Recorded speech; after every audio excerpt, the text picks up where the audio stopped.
कुछ लोग कह रहे हैं कहाँ है गर्मी, कहाँ है क्लाइमेट चेंज। ये सब तो फिजूल की बात है, बस लोगों को बेवकूफ़ बनाने वाली बात है। ऐसा कुछ होता तो न्यूज़ में दिखाते ही ना, सरकार तो बताती ही ना। कहाँ है ऐसा कुछ। तो मैं उनको बताना चाहती हूँ आज के द हिंदू एडिटोरियल यानी 21 अप्रैल 2025 के द हिंदू एडिटोरियल से कुछ part. On March 15, some states and cities in India experienced the first of severe heat wave for the year 2025. This was 20 days earlier than the first severe heat wave in 2024. यानी कि 15 मार्च 2025 को भारत में देखा गया है कि गर्मी का पहला हीट वेव जो 2024 के तुलना में 20 दिन पहले था।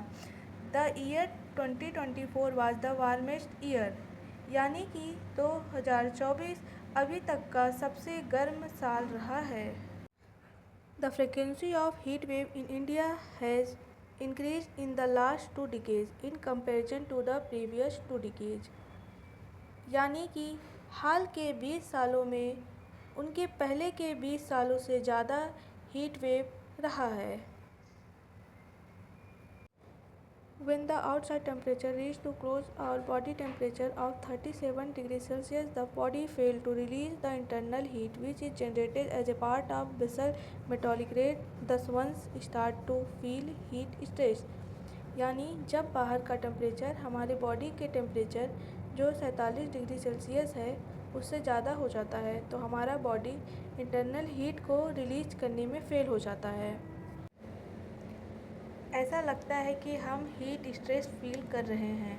Heat stress can affect multiple organ including the kidney, the liver and the brain and may cause sickness and even death, जिसमें हमारे बॉडी ऑर्गन जैसे कि किडनी, लीवर और ब्रेन फेल हो जाते हैं। बहुत लोग कमज़ोर हो जाते हैं और मृत्यु भी हो सकती है। Climate change, especially rising temperature, is one of the causes of farming sector stress in India. With rising temperature, it becomes difficult for farmers to work in the field and harvest comes down. यानी climate change के कारण भारत के किसानों को बहुत बड़ा stress झेलना पड़ता है। उनके लिए फील्ड में काम करना मुश्किल हो जाता है और फिर उपज भी ज़्यादा नहीं हो पाती है। In India, up to 75% of workforce or 360 million people are dependent on heat-exposed labor. There are estimates that heat stress results in an economic loss of 3% to 5% of GDP in many countries including India.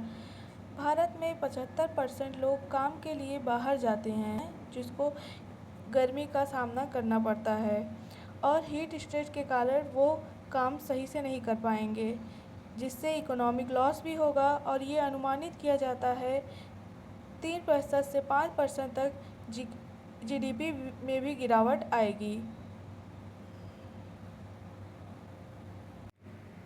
Economic loss के कारण बहुत से देश में 3 से 5% तक GDP में गिरावट आएगी, उनमें से भारत एक है।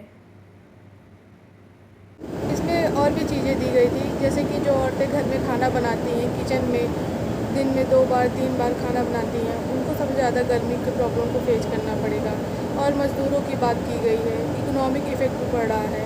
तो इसको और जानने के लिए आप आर्टिकल को डिटेल में पढ़ लीजिएगा। तो देख लो प्रलय को, अब तो सुधर जाओ, खाने को नहीं होगा, तिल तिल के मरोगे, तड़प तड़प के मरोगे। अब तो अपनी मौज मस्ती से बाहर निकल के थोड़ा प्रकृति को देख लो, अब तो थोड़ा सुधर जाओ। मरोगे ही और नए बच्चों को भी जन्म देकर मार डालोगे।